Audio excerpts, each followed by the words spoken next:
Hello, I'm Mike Huckabee. Dear friends, let me invite you, as they used to say, to put on your thinking caps with me. You see, I want us to do some remembering together.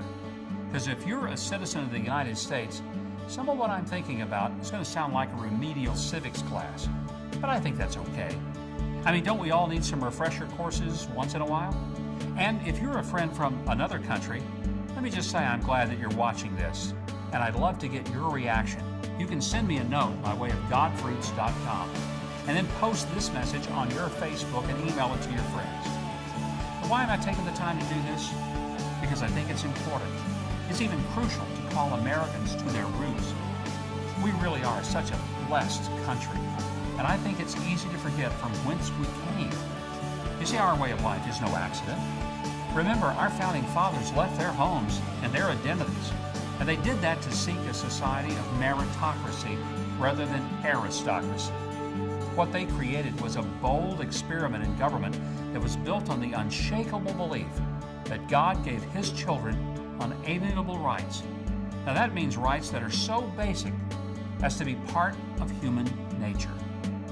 They already had experienced the big boot of government smashing those rights, and so of course they were kind of wary that any regime could and perhaps would expand beyond the essential role of protecting their citizens.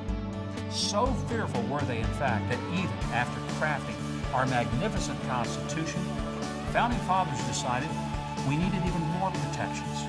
So they added amendments. We call them, by the way, the Bill of Rights. Did you know those Bill of Rights limit what the government can do? And they guarantee what we, the people, have the unimpeded right to do.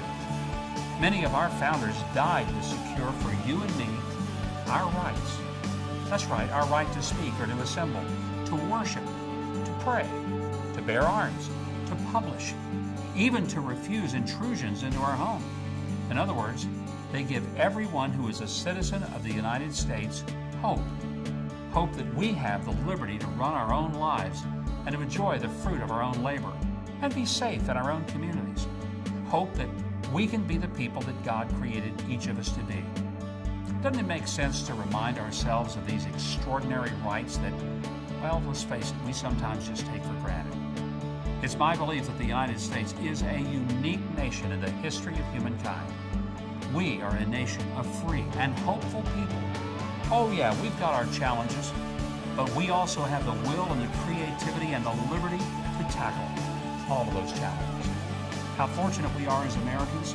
Well, I can tell you, each of us ought to decide to never forget that, what great liberties we have, and to thank God. I'm Mike Huckabee for Hope.